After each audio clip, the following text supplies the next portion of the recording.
ਲੱਖਾਂ ਲੋਕਾਂ ਦੇ ਵਿਚਾਰ ਬਦਲ ਦੇਣ ਵਾਲੀ ਵਿਸ਼ਵ ਪ੍ਰਸਿੱਧ ਪੁਸਤਕ ਤੇ ਦੇਵ ਪੁਰਸ਼ ਹਾਰ ਗਏ ਦਾ ਪੇਸ਼ ਹੈ ਅੱਜ ਪਾਠ 7ਵਾਂ ਭਰਮ ਭੁਲੇਖੇ।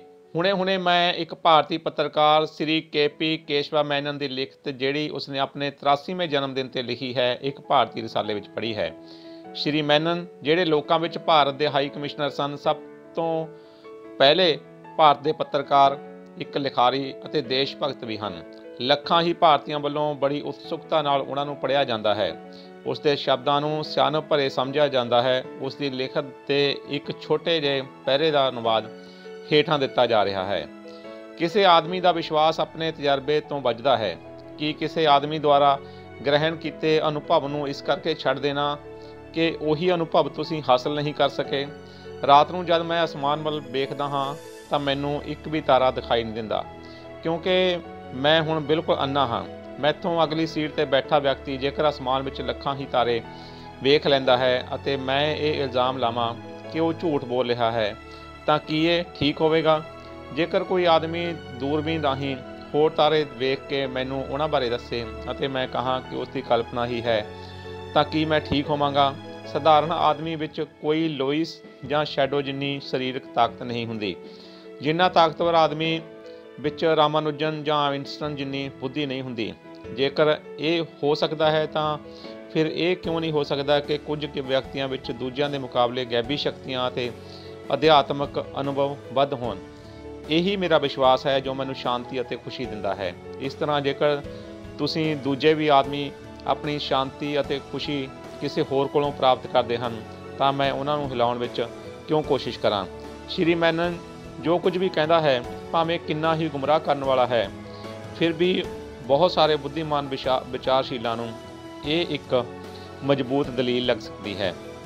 ਆਓ ਅਸੀਂ ਮਨੋਵਿਗਿਆਨਕ ਢੰਗ ਨਾਲ ਆਦਮੀ ਦੇ ਵਿਸ਼ਵਾਸ ਅਤੇ ਮਾਨਸਿਕ ਅਨੁਭਵਾਂ ਦੀ ਜਾਂਚ ਪੜਤਾਲ ਕਰੀਏ। ਅਨੁਭਵ ਜਾਂ ਤਜਰਬੇ ਦੋ ਕਿਸਮ ਦੇ ਹੁੰਦੇ ਹਨ, ਕਾਲਪਨਿਕ ਅਤੇ ਵਾਸਤਵਿਕ। ਬਾਹਰਮੁਖੀ ਅਨੁਭਵ ਅਜਿਹੇ ਹੁੰਦੇ ਹਨ ਜਿਵੇਂ ਕੋਈ ਅਸਮਾਨ ਵਿੱਚ ਨੰਗੀ ਅੱਖ ਨਾਲ ਜਾਂ ਦੂਰਬੀਨ ਰਾਹੀਂ ਤਾਰੇ ਵੇਖ ਰਿਹਾ ਹੁੰਦਾ ਹੈ। ਇਹ ਸੱਚੇ ਅਤੇ ਹਕੀਕੀ ਹੁੰਦੇ ਹਨ ਕਿਉਂਕਿ ਇਹ ਦੂਸਰਿਆਂ ਰਾਹੀਂ ਪਰਖੇ ਜਾ ਸਕਦੇ ਹਨ। ਅੰਤਰਮੁਖੀ ਅਨੁਭਵ ਬੇਸ਼ੱਕ ਸੱਚੇ ਹੋਣ, ਪਰ ਜ਼ਰੂਰੀ ਨਹੀਂ ਕਿ ਉਹ ਸਹੀ ਹੋਣ ਅਤੇ ਹਮੇਸ਼ਾ ਤਰਕ ਨਾਲ ਘੋਖ ਪੜਤਾਲ ਜਾਂ ਨਿਰੀਖਣ ਕਰਨ ਦੇ ਯੋਗ ਨਹੀਂ ਹੁੰਦੇ। ਮਿਸਾਲ ਦੇ ਤੌਰ 'ਤੇ ਇੱਕ ਛੋਟੇ ਲੜਕੇ ਨੂੰ ਨੀਂਦ ਦੌਰਾਨ ਬਿਸਤਰੇ ਵਿੱਚ ਪਿਸ਼ਾਬ ਕਰਨ ਦੀ ਬਿਮਾਰੀ ਹੁੰਦੀ ਹੈ। ਉਸ ਦੇ ਭੋਲੇ ਮਾਪੇ ਇਸ ਗੱਲ ਨੂੰ ਲੈ ਕੇ ਰੋਜ਼ ਸਵੇਰੇ ਉਸ ਨੂੰ ਕੁੱਟਦੇ ਮਾਰਦੇ ਹਨ। ਇਸ ਲੜਕੇ ਦੇ ਕੇਸ ਵਿੱਚ ਅਸਲੀਅਤ ਕੀ ਹੈ? ਗੁਰਦਿਆਂ ਦੁਆਰਾ ਤਿਪਕਾ ਪਿਸ਼ਾਬ ਮਸਾਨੇ ਵਿੱਚ ਭੇਜ ਦਿੱਤਾ ਜਾਂਦਾ ਹੈ। ਜਦੋਂ ਮਸਾਨਾ ਭਰ ਦਿੱਤਾ ਜਾਂਦਾ ਹੈ ਤਾਂ ਇਹ ਖਬਰ ਨਾੜੀ ਸੈੱਲ ਦੁਆਰਾ ਦਿਮਾਗ ਨੂੰ ਪਹੁੰਚਦੀ ਹੈ। ਇਹ ਮਾਨਸਿਕ ਪ੍ਰੇਰਨਾ ਬੱਚੇ ਵਿੱਚ ਇੱਕ ਸੁਪਨਾ ਪੈਦਾ ਕਰਦੀ ਹੈ। ਸੁਪਨੇ ਵਿੱਚ ਬੱਚਾ ਆਪਣੀ ਮੰਜੀ ਤੋਂ ਉੱਠ ਕੇ ਪਿਸ਼ਾਬ ਘਰ ਵਿੱਚ ਜਾਂਦਾ ਹੈ ਅਤੇ ਪਿਸ਼ਾਬ ਕਰਦਾ ਹੈ। ਸਾਰੀ ਘਟਨਾ ਸੁਪਨਾ ਹੀ ਹੁੰਦੀ ਹੈ। ਸੱਚਾਈ ਇਹ ਹੁੰਦੀ ਹੈ ਕਿ ਬੱਚਾ ਆਪਣੇ ਬਿਸਤਰੇ 'ਤੇ ਪਿਸ਼ਾਬ ਕਰ ਦਿੰਦਾ ਹੈ। ਜੇ ਇੱਕ ਸਵੇਰ ਲੜਕੇ ਦੇ ਜਾਗਣ ਤੋਂ ਪਹਿਲਾਂ ਹੀ ਘਰ ਦਾ ਕੋਈ ਮੈਂਬਰ ਬੱਚੇ ਨੂੰ ਚੁੱਕ ਕੇ ਗਿੱਲੇ ਬਿਸਤਰੇ ਦੀ ਥਾਂ ਸੁੱਕਾ ਬਿਸਤਰਾ ਵਿਛਾ ਦੇਵੇ ਅਤੇ ਬੱਚੇ ਨੂੰ ਉਸੇ ਤਰ੍ਹਾਂ ਸਵਾ ਦੇਵੇ ਤਾਂ ਜਾਗਣ 'ਤੇ ਬੱਚਾ ਉਤਸੁਕਤਾ ਨਾਲ ਆਪਣੇ ਬਿਸਤਰੇ ਨੂੰ ਦੇਖੇਗਾ। ਸਾਰੇ ਕੱਪੜੇ ਖੁਸ਼ਕ ਦੇਖ ਕੇ ਉਹ ਖੁਸ਼ੀ ਨਾਲ ਛਲਾਂਗਾ ਮਾਰਦਾ ਹੋਇਆ ਆਪਣੀ ਮੰਮੀ ਕੋਲ ਜਾ ਕੇ ਕਹੇਗਾ, ਮੰਮੀ ਰਾਤ ਮੈਂ ਮੰਜੇ 'ਤੇ ਪਿਸ਼ਾਬ ਨਹੀਂ ਕੀਤਾ, ਬਾਹਰ ਜਾ ਕੇ ਪਿਸ਼ਾਬ ਘਰ ਵਿੱਚ ਪਿਸ਼ਾਬ ਕੀਤਾ ਹੈ। ਇਹ ਲੜਕਾ ਪੂਰਾ ਸੱਚ ਬੋਲ ਰਿਹਾ ਹੈ, ਪਰ ਇਹ ਅਸਲੀਅਤ ਨਹੀਂ। ਇਹ ਮੁਕੰਮਲ ਸੱਚ ਇਸ ਲਈ ਹੈ ਕਿਉਂਕਿ ਇਹ ਬੱਚੇ ਦਾ ਕਲਪਤ ਅਨੁਭਵ ਹੈ।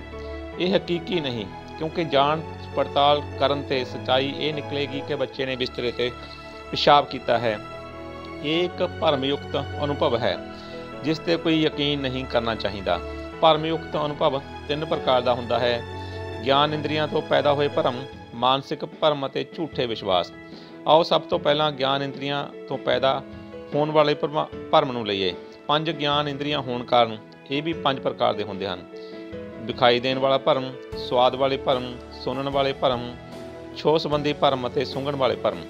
ਗਰਮੀਆਂ ਦੇ ਦਿਨਾਂ ਵਿੱਚ ਲੁੱਕ ਵਾਲੀਆਂ ਸੜਕਾਂ ਉੱਤੇ ਪਾਣੀ ਦੇ ਭੁਲੇਖੇ ਪੈਣੇ ਨਜ਼ਰ ਦਾ ਭਰਮ ਹੈ।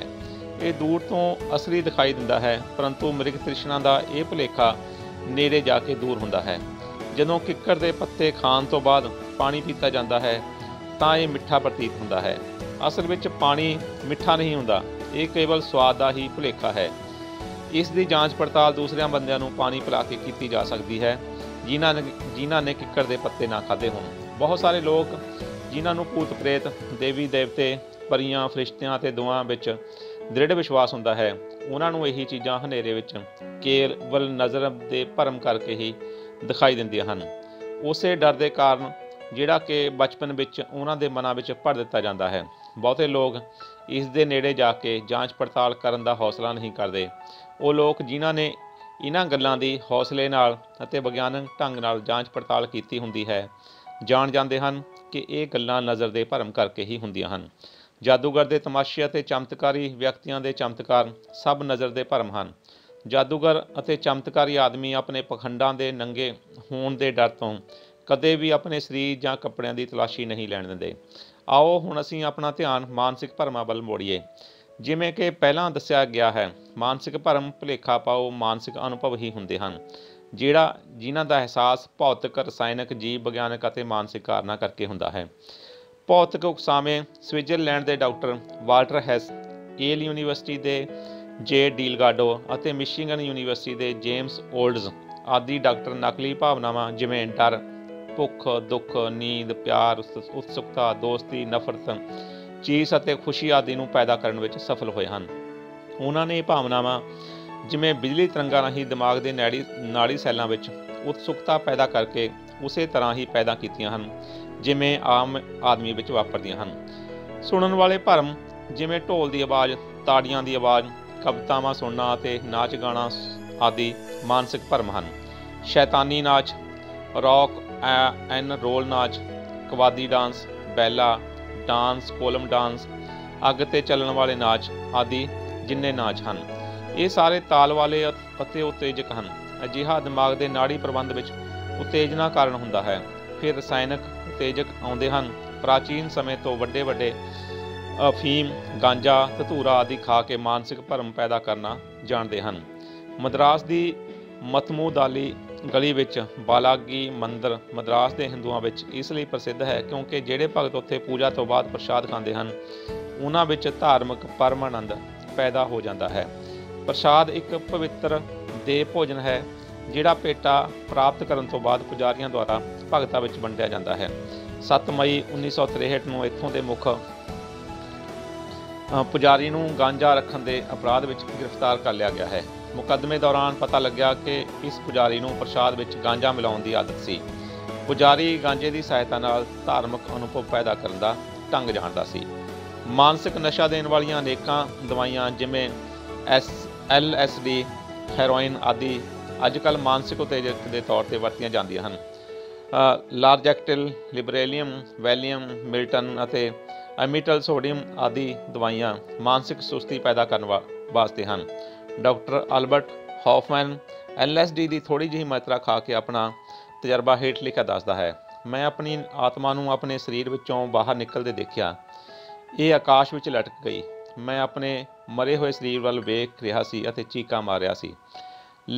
LSD ਦੇ ਇੱਕ ਗ੍ਰੇਨ ਦਾ 1/10 ਲੱਖਵਾਂ ਭਾਗ ਇੱਕ ਆਦਮੀ ਵਿੱਚ ਮਾਨਸਿਕ ਭਰਮ ਜਾਂ ਧਾਰਮਿਕ ਮਸਤੀ ਪੈਦਾ ਕਰਨ ਲਈ ਕਾਫੀ ਹੈ ਅਤੇ ਇਹ ਧਾਰਮਿਕ ਅਨੁਭਵ ਪੈਦਾ ਕਰ ਦਿੰਦਾ ਹੈ। LSD ਵਰਗੇ ਰਸਾਇਣਕ ਪਦਾਰਥ ਧਾਰਮਿਕ ਸ਼ੈਦਾਈਆਂ ਅਤੇ ਮਾਨਸਿਕ ਵਿਕਾਰ ਵਾਲੇ ਲੋਕਾਂ ਦੇ ਖੂਨ ਵਿੱਚ ਪਾਏ ਜਾਂਦੇ ਹਨ। ਡਾਕਟਰ ਕੁਆਸਟਲ ਅਤੇ ਡਾਕਟਰ ਵੀਟਲੇ ਨੇ ਇਹ ਨਤੀਜਾ ਕੱਢਿਆ ਹੈ ਕਿ ਸਾਧੂਆਂ, ਸੰਤਾਂ, ਰਿਸ਼ੀਆਂ ਅਤੇ ਗੈਬੀ ਸ਼ਕਤੀਆਂ ਵਾਲੇ ਆਦਮੀਆਂ ਵਿੱਚ ਜਿਹੜੇ ਕਿ ਧਾਰਮਿਕ ਰਸਮਾਂ ਜਾਂ ਧਾਰਮਿਕ ਨਾਚ ਵਿੱਚ ਇਕੱਠੇ ਹੁੰਦੇ ਹਨ, ਇਹ ਮਾਨਸਿਕ ਭਰਮ ਹੁੰਦਾ ਹੈ। ਇਹ ਮਾਨਸਿਕ ਭਰਮ ਉਹਨਾਂ ਦੇ ਸਰੀਰ ਦੀ ਰਸਾਇਣਕ ਤਬਦੀਲੀ ਕਰਕੇ ਹੁੰਦਾ ਹੈ। ਹੁਣ ਅਸੀਂ ਉਤੇਜਨਾ ਵਧਾਉਣ ਵਾਲੇ ਤੀਸਰੇ ਪਦਾਰਥ ਜੀਵ ਵਿਗਿਆਨਕ ਕਾਰਨਾਂ ਬਾਰੇ ਵਿਚਾਰਾਂਗੇ। ਕੈਨੇਡਾ ਦੇ ਪ੍ਰੋਫੈਸਰ ਆਰਲੈਂਡੋ ਮਿਲਰ ਅਤੇ ਐਲਨ ਫਿਸ਼ਰ ਨੇ ਇਹ ਖੋਜ ਕੀਤੀ ਕਿ ਕੁਝ ਮਨੁੱਖਾਂ ਵਿੱਚ ਮਾਨਸਿਕ ਵਿਕਾਰ ਉਹਨਾਂ ਦੇ ਸ਼ੁਕਰਾਣੂਆਂ ਵਿੱਚ ਵਿਕਾਰ ਹੋਣ ਕਾਰਨ ਹੁੰਦਾ ਹੈ। ਅਜਿਹੇ ਆਦਮੀ ਜਿਨ੍ਹਾਂ ਵਿੱਚ ਕਾਮਕ ਭੁੱਖ ਜ਼ਿਆਦਾ ਹੁੰਦੀ ਹੈ, ਉਹਨਾਂ ਵਿੱਚ XX ਕ੍ਰੋਮੋਸੋਮਸ ਦੇ 22 ਜੋੜੇ ਅਤੇ XYY ਕ੍ਰੋਮੋਸੋਮ ਹੁੰਦਾ ਹੈ, ਜਿਹੜੇ ਕਿ ਆਮ ਆਦਮੀਆਂ ਵਿੱਚੋਂ XX ਕ੍ਰੋਮੋਸੋਮ ਦੇ 22 ਜੋੜੇ ਅਤੇ XY ਕ੍ਰੋਮੋਸੋਮ ਦਾ 1 ਜੋੜਾ ਹੁੰਦਾ ਹੈ। ਸਰੀਰ ਵਿੱਚ ਕੁਝ ਵਿਟਾਮਿਨਾਂ ਅਤੇ ਪਾਚਕ ਰਸਾਂ ਦੀ ਕਮੀ ਵੀ ਮਾਨਸਿਕ विकार पैदा करन दा कारण बन सकती है। बेरी-बेरी रोग विटामिन बी की कमी करके हुंदा है। पागलों वाला बर्ताव इस रोग की पक्की निशानी है। विटामिन की कमी करके पैदा हुई बीमारी पिलागरा भी मानसिक विकार का कारण बन सकती है। इहो ਜਿਹੇ लोगों को विटामिन पूरी मात्रा ਵਿੱਚ ਦੇ ਕੇ ਪਹਿਲੀ ਹਾਲਤ ਵਿੱਚ ਲਿਆਂਦਾ ਜਾ ਸਕਦਾ ਹੈ। ਵਿਟਾਮਿਨਾਂ ਦੀ ਤਰ੍ਹਾਂ ਸਰੀਰ ਵਿਚਲੇ ਕੁਝ ਉਤੇਜਕ ਰਸਾਂ ਦਾ ਗਲਤ ਸੰਤੁਲਨ ਵੀ ਸਰੀਰ ਵਿੱਚ ਮਾਨਸਿਕ ਵਿਕਾਰ ਪੈਦਾ ਕਰ ਸਕਦਾ ਹੈ। ਉਹ ਆਦਮੀ ਜਿਨ੍ਹਾਂ ਵਿੱਚ ਪੈਰਾਥਾਇਰਾਇਡ ਗ੍ਰੰਥੀ ਦੁਆਰਾ ਪੈਦਾ ਕੀਤੇ ਰਸ ਦੀ ਕਮੀ ਹੁੰਦੀ ਹੈ ਵੀ ਗੰਭੀਰ ਮਾਨਸਿਕ ਭਰਮ ਦਾ ਸ਼ਿਕਾਰ ਹੋ ਜਾਂਦੇ ਹਨ। ਮੇਰੀ ਇੱਕ ਭਤੀਜੀ ਹੈ, ਜਦ ਉਹ ਉੱਪਰ ਅਸਮਾਨ ਵੱਲ ਵੇਖਦੀ ਹੈ ਤਾਂ ਉਸ ਨੂੰ ਮੇਰੀ ਮ੍ਰਿਤਕ ਮਾਂ ਦੀ ਰੂਹ ਦਿਖਾਈ ਦਿੰਦੀ ਸੀ। ਮੈਂ ਉਸ ਨੂੰ ਕੇਰਲਾ ਦੇ ਆਪਣੇ ਜੱਦੀ ਘਰ ਤੋਂ ਲੰਕਾ ਲੈ ਆਇਆ। ਪੂਰੀ ਤਰ੍ਹਾਂ ਜਾਂਚ ਪੜਤਾਲ ਕਰਨ ਤੋਂ ਬਾਅਦ ਮੈਨੂੰ ਪਤਾ ਲੱਗਿਆ ਕਿ ਉਸ ਦੀ ਪੈਰਾਥਾਇਰਾਇਡ ਗ੍ਰੰਥੀ ਵਿੱਚ ਨੁਕਸ ਸੀ। ਇਸ ਨੁਕਸ ਨੂੰ ਦੂਰ ਕਰਨ ਲਈ ਉਸ ਨੂੰ ਕੈਲਸ਼ੀਅਮ ਦੀ ਦਵਾਈ ਦਿੱਤੀ ਗਈ ਅਤੇ ਇਸ ਨਾਲ ਉਸ ਨੂੰ ਆਕਾਸ਼ ਵਿੱਚ ਮੇਰੀ ਮਾਂ ਦੀ ਰੂਹ ਦਿਖਣੋਂ ਹਟ ਗਈ। ਆਓ ਹੁਣ ਅਸੀਂ ਮਨੋਵਿਗਿਆਨਕ ਕਾਰਨਾਂ ਵੱਲ ਝਾਤ ਮਾਰੀਏ। ਮਨੋਵਿਗਿਆਨਕ ਵਿੱਚ ਇੱਕ ਚੰਗੀ ਤਰ੍ਹਾਂ ਜਾਣੀ ਪਹਿਚਾਣੀ ਸੱਚਾਈ ਇਹ ਹੈ ਕਿ ਮਨੁੱਖੀ ਮਨ ਉੱਤੇ ਸੁਝਾਅ ਦਾ ਅਸਰ ਹੁੰਦਾ ਹੈ। ਇਹ ਸੁਝਾਅ ਉਸ ਨੂੰ ਨੀਂਦ ਵਿੱਚ ਜਾਂ ਅਰਧ ਨੀਂਦ ਵਿੱਚ ਦਿੱਤੇ ਜਾ ਸਕਦੇ ਹਨ। ਜਿਵੇਂ ਬਹੁਤ ਸਾਰੇ ਮਾਨਸਿਕ ਵਿਕਾਰਾਂ ਨੂੰ ਹਿਪਨੋਟਿਜ਼ਮ ਰਾਹੀਂ ਠੀਕ ਕੀਤਾ ਜਾ ਸਕਦਾ ਹੈ, ਉਸੇ ਤਰ੍ਹਾਂ ਨੀਂਦ ਵਿੱਚ ਸੁਝਾਅ ਦੇ ਕੇ ਵੀ ਕੁਝ ਸਾਰੀਆਂ ਬਿਮਾਰੀਆਂ ਨੂੰ ਠੀਕ ਕੀਤਾ ਜਾ ਸਕਦਾ ਹੈ। ਧਾਰਮਿਕ ਵਿਸ਼ਵਾਸ ਬ੍ਰੇਨ ਵਾਸ਼ਿੰਗ ਇੱਕ ਹੌਲੀ ਹੌਲੀ ਅਤੇ ਲਗਾਤਾਰ ਚੱਲਣ ਵਾਲਾ ਹਿਪਨੋਸਿਸ ਦਾ ਅਮਲ ਹੈ।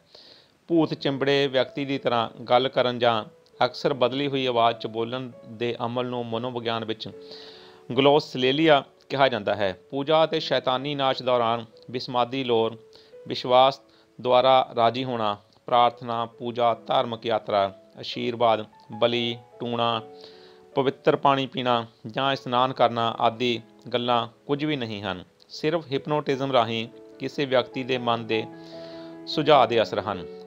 ਡੂੰਘੀ ਸਮਾਧੀ ਜਾਂ ਕੀ ਲੈਣਾ ਆਦਿ ਸਭ ਗੱਲਾਂ ਹੀ ਆਪਣੇ ਆਪ 'ਤੇ ਹਿਪਨੋਟਿਜ਼ਮ ਦਾ ਪ੍ਰਭਾਵ ਹੀ ਹਨ।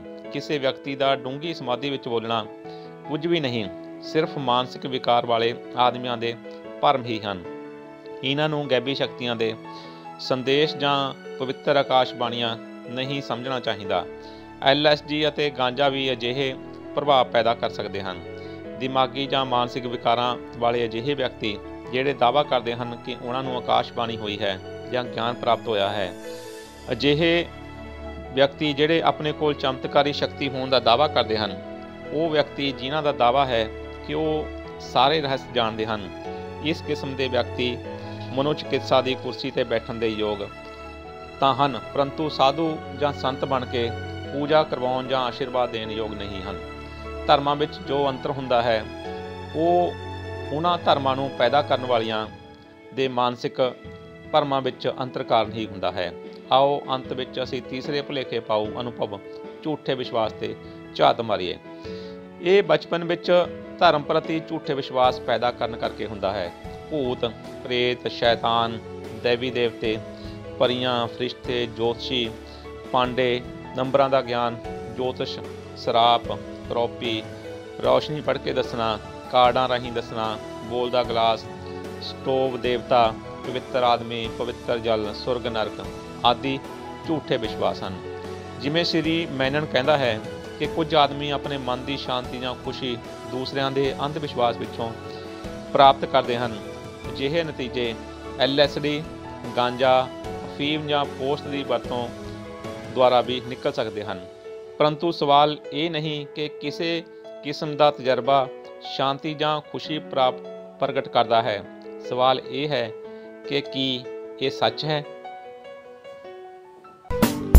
For more contents related to rational thinking, subscribe our Tarkshil TV channel now.